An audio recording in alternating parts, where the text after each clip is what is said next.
Welcome to the Telling of Story podcast. I'm your host, storyteller Jules, and along with my guests, it's my endeavour to explore the art and science of storytelling to attract, engage, and retain a business audience, and to unpack why it works for some and not for the many that try. Listen in as Dina talks about what it takes to build a community. It has been such a slog to get up every morning, and I enjoy it. So thankfully, I'm really passionate about this, and I know that there is a huge gap to fill. So I am motivated to get up every morning and do this. I haven't paid myself in a very long time because I'm building this community, and it's taken a lot of resources and a lot of time. And I feel like I'm on this huge uphill battle for the David and Goliath story, where there's the medical model who has a very strong presence, a very strong voice for over 100 years. And then there's this little person from Canada and all the other providers who are doing similar things that I am, trying to get their message out there. So if I didn't think there was such a need for this, I would not get out of bed as excited as I do. In this episode, I have the pleasure of talking with Deena Chopolis. After watching her mother's lived experience with undiagnosed ADHD, post-polio syndrome, and celiac disease, which resulted in an early death, along with her husband's experience of living much of his early years with an undiagnosed rare metabolic disorder, Dina grew to understand the challenges of those who live with invisible chronic conditions, being misunderstood, not believed, labelled as slow or lazy, being told that everything looks fine after testing, that what they experience on a daily basis must all be in their head. As a pain coach, Dina, along with the chronic pain community, witnessed firsthand how chronic pain care is truly broken. Through all of this, Dina has learned that all chronic health or chronic pain is indeed biological, psychological, and social in nature, and this is just not being shared with the chronic pain community, even though there is 12 years of solid research to back it up. So she got to work and created a unique space exclusively for the chronic pain community to bridge the gap between physician care and the pain warrior with self-care management through pain education, coaching, community, and peer mentorship. Exactly the sort of model she wished she could find when her parents and her husband needed guidance. Dina, welcome to the show. Thank you so much for having me. Dina, what is the definition of chronic pain as opposed to just pain? Right. So chronic pain is essentially more than 3 months. So if you have an injury, and which we call acute injury, and it lasts longer, though the injury heals, and then after 3 months' time, if you're still living with pain, we then call it chronic pain. And when it becomes chronic, it's a whole other beast. It's very different than the acute phase.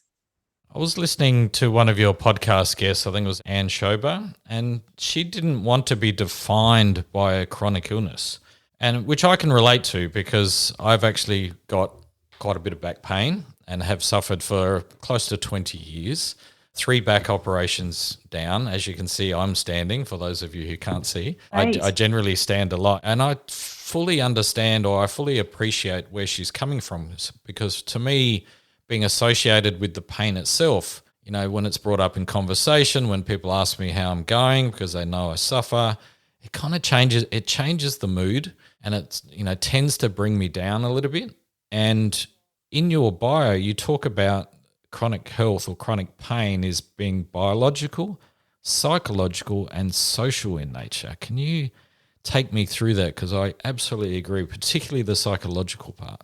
Yes, absolutely. And I'm so glad you asked, because it really is the best way to describe pain. So pain is not just as the researchers in Australia say, issues with the tissues. It may start off that way, but once it becomes chronic, then it becomes the biological piece is there, the psychological piece is there, and I'll get into what they are in a second. And then, of course, the social. The biological is anything that is going on sort of inside, whether it be arthritis, whether it be the diagnosis that you get, whether it be the scans, the procedures, the treatments, deficiencies, all those things sort of lumped into the biological. And that's what we tend to focus on in our medical model, which is important, but it's only 1/3 of the pie.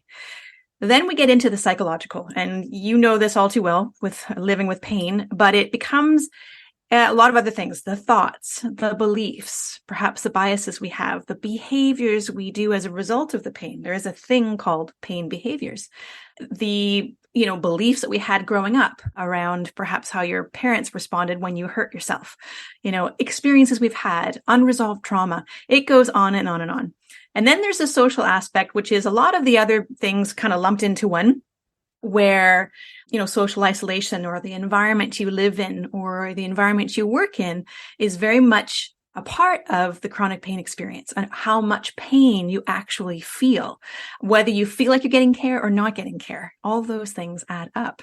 You also talk about the concept of grief and pain, which is kind of an interesting one for me because I suffer a little bit from that too. You get that, well, for me, I wouldn't describe it necessarily as grief. It's more a frustration.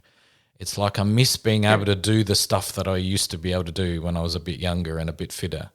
Right. And that comes up quite a lot because I'll be in the garden, I'll be going for a walk, I'll be, even jumping off a fairly low environment. I go, I used to be able to jump off that as very sprightly, and these days I've got to take it very slowly and make sure that everything's okay. Talk to me about that idea of grief and pain together. So, and I apologize. I think our connection's a little funny. I think I got the question, but I'll do my best. If I don't answer it, just let me know and I'll go for it. Yes, it's a bit of both. I mean, it really is. Every emotion we can feel as a human being can be applied pain. Grief, yes. For some, it feels like the loss of life they once had. For others, it's that frustration or maybe even a bit of both, not being able to do what you've done before. So they do tend to lump into each other. There's even the shame that kind of sometimes comes in there when you feel like, you can't do what you used to do. Your family's expecting you to keep up. You're not able to keep up. There's a lot of these emotions that tie in. So yes, when it comes to grief, I do believe it is an important process to work through for those who really truly believe that they have lost life and there's not a lot of hope for the future. That's when the grieving process happens. And it is a process and we need to work through it, walk through it, to be able to resolve some of the issues, because a lot of these unresolved issues can then become not only the psychological, but also the biological. They can become more intense in the pain. I definitely experienced that myself if I overthink the pain, if I dwell on the pain, it comes to the forefront, right? You seem to be able to feel it more. It feels more painful. And that's part of the reason why I guess sometimes I don't even want to talk about it when somebody says, how's your back going? Because I know that then turns into a conversation that makes me think about it. And when I think about it, suddenly the pain feels a little bit worse. Yes, you're into it. Truly. Right. And the social aspect's quite interesting too, because obviously when you're in pain, that changes your mindset and your behavior. You don't feel like doing stuff. You don't want to go out. You don't want to mix with other people. You don't want to appear to be the party pooper, if you like, but you just physically don't feel it. Physically and mentally don't feel like doing it. So it does definitely have an impact on your social life. How does one combat the idea of losing touch with, family and friends through this period? Because it can be quite long and quite extended, right? I've been suffering for 20 years. Particularly in the last 10. And so there's times where I just don't want to go out. I just don't want to mingle, right? How do you get through that? Or how do you help people get through that? Right. So it is important. I think you stated very clearly that it's important for us to understand that it's going to be our companion with us regardless, right? It's always going to be there. But there are things we can do to help dial that down a little bit. And then we start to pick and choose what events are important to get out to. And it is important to get out. We don't want to be avoiding certain situations, but we also need to pick and choose, what are the important ones to get out to. So for a long answer for a short question is this.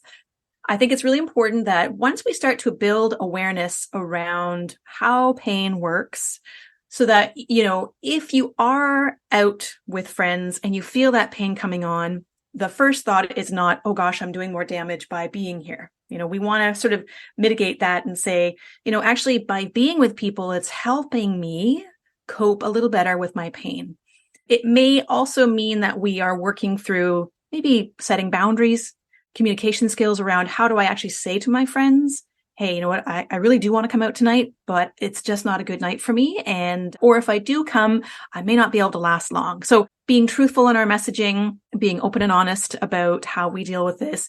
But it is important to find that balance between overdoing the connections and underdoing the connections, right? It's hard to mitigate because there's good days, bad days, right? With chronic pain. So yeah, but it is important. It's so important to keep those connections going.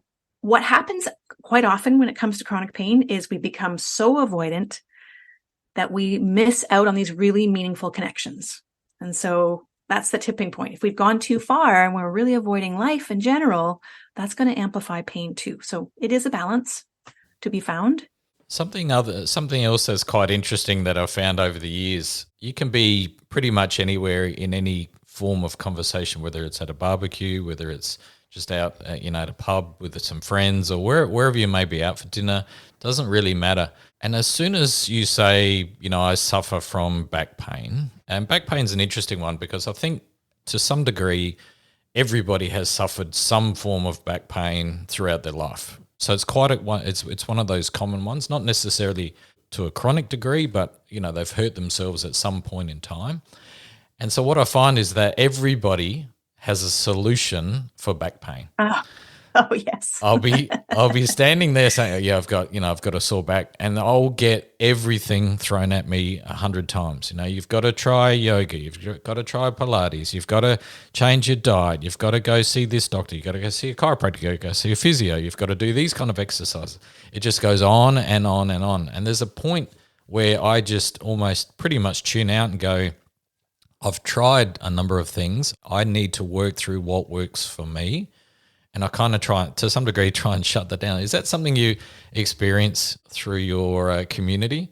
Absolutely. Yeah. And that's one of the common threads is the frustration, not only around the sheer number of appointments, you go to, but then on top of that, all these suggestions coming through for those who perhaps who don't understand what you're going through. So yes, it is very common, very frustrating. And the interesting thing is really, everyone's going to experience pain at some point. Just like you said, pain is a part of the human experience. Pain is there to protect. So yes, we're all going to experience it. But again, once it becomes chronic, then that's when people who don't live with chronic pain think they know pain because they've had acute pain, but they're very different. So it can be frustrating for sure.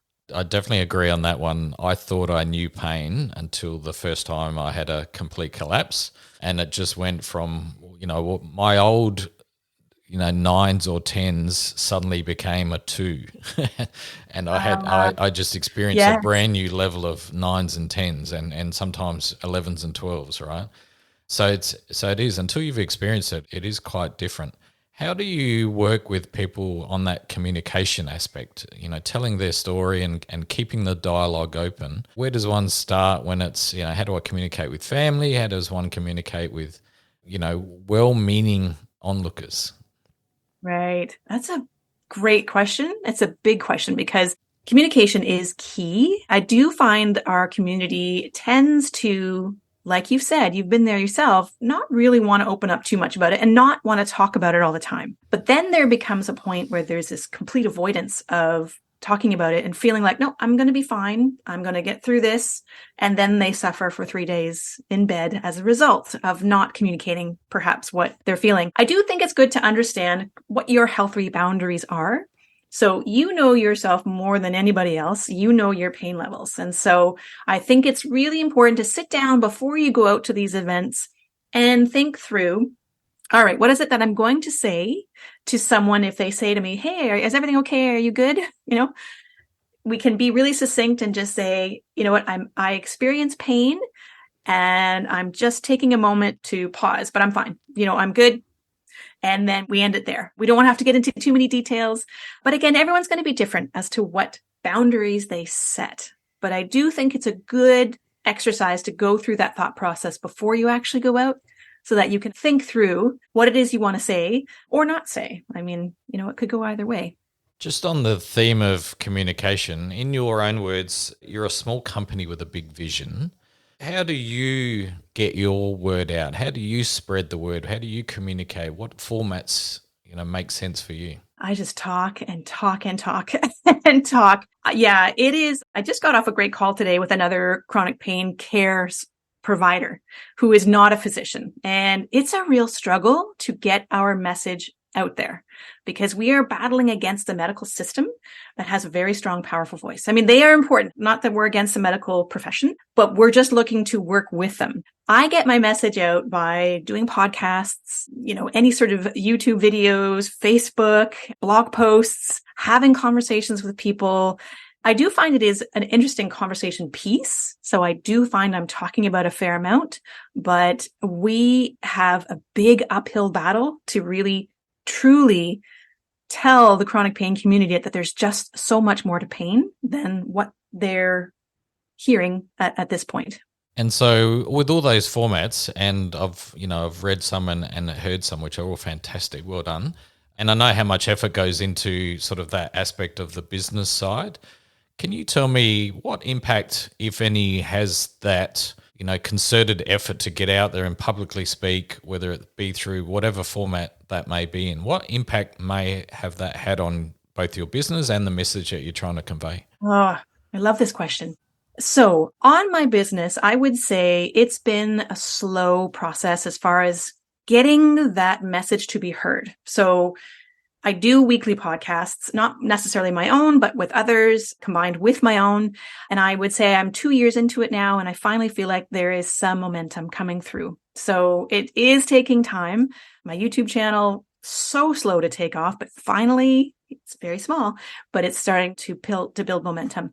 As far as getting to those who need to hear it the most, I'm not sure what kind of impact I'm having. Honestly, that's the challenge about being in the online space is you don't necessarily know what kind of impact you're making. And so anytime I get any feedback, I'm over the moon excited because you just don't know what you're getting. But I do find that these conversations are happening so much more. People are asking questions, people who have their own podcasts who may also live with pain, but it's not part of their podcast process, but they have questions, right? Yeah. And so you mentioned there that you've been doing it for a couple of years. Tell me about the strength that it's taken to continue for 2 years, knowing that for a lot of potentially a lot of that period, nobody's listening, nobody's reading, nobody's listening. How does that feel, and why do it? Why be consistent through it, and why keep going? Tell me. Wow. This is getting to my very core, this question. And I'm going to be completely honest, if that's okay. Yes. Please. Yes. It has been such a slog to get up every morning, and I enjoy it. So thankfully, I'm really passionate about this, and I know that there is a huge gap to fill. So I am motivated to get up every morning and do this. I haven't paid myself in a very long time because I'm building this community, and it's taken a lot of resources and a lot of time. And I feel like I'm on this huge uphill battle, kind of the David and Goliath story, where there's the medical model who has a very strong presence, a very strong voice for over 100 years. And then there's this little person from Canada and all the other providers who are doing similar things that I am, trying to get their message out there. So if I didn't think there was such a need for this, I would not get out of bed as excited as I do. And I wouldn't keep pushing through with the podcasts and the conversations. I do believe that we can change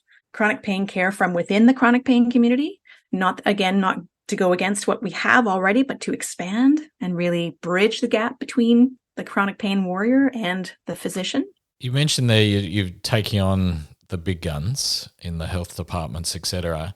How much of it is, and clearly you're passionate about your topic, and it comes out just in the conversation, even in your tone, etc. So it's fabulous to hear. How much of it is about taking on the big institutions, or is it really about impacting even one or two people at a time and changing the way some people live? Like, do we have to change the world? As I'm a small provider as well. I'm putting my voice out there, but I know I don't necessarily believe that I'm going to change the world, but I do believe that I can impact a select few. And if that works for me, then hopefully, that kind of works for others as well. Where does your line get drawn? Are you going to change the world and change the health system, or is it really about helping the individuals? Yeah, no, it's truly, truly about helping the individuals. I know that there is no chance of pushing against the big Goliath. For me, I really just receive so much joy from seeing those who finally get the information they need, they start applying it, and they're getting back to living. It makes me emotional. And I do believe that it's that one person at a time. Or if we have more coming in, we can do more at a time. But yeah, I would much rather have those small wins than feel like I need to change the world. And so in that process of, getting up, doing these podcasts, doing the blogs, doing the speaking, whatever that may be, I know how much effort goes into that. How much of it is sort of strategic and you sort of say, okay, I know I need to get to this sort of level and this production level and this sort of timely, or how much of it is just filling in the gaps in between everything else that, a small business needs to do on a daily basis? Right. Yeah, it's such a juggle, isn't it? Yeah, and really the podcasts are, for me, just a very small part of what I do. It's really just to get the message out there.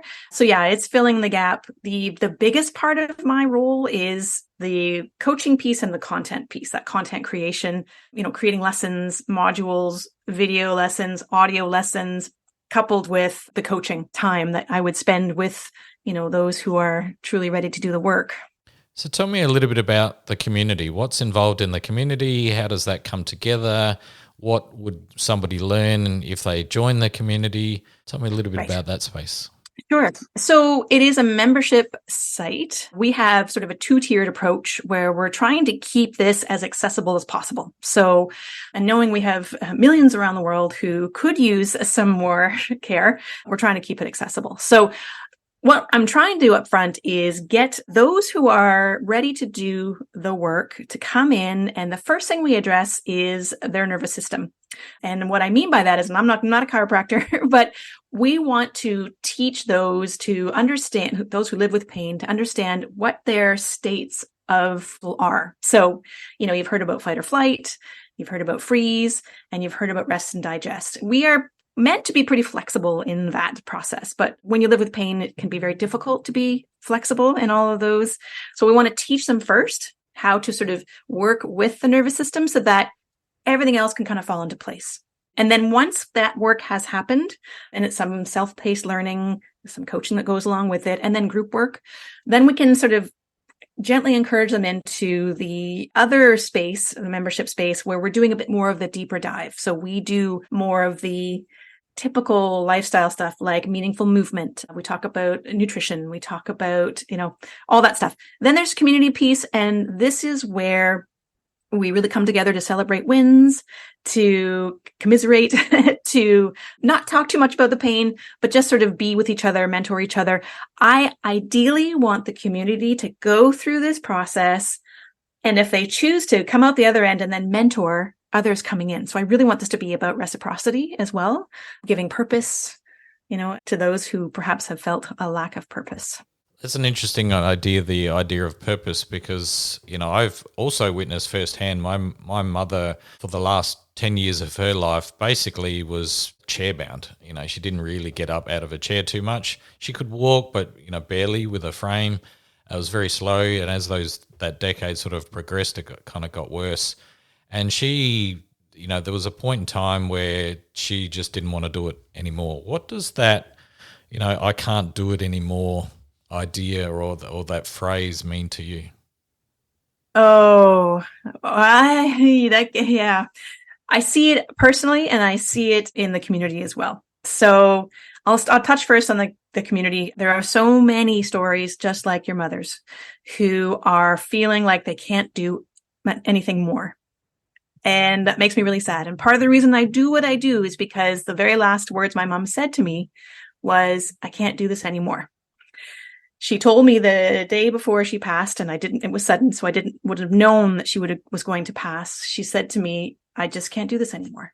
And there was so much stress in her life at that moment. And I was young, just got back from Australia, didn't understand the full picture.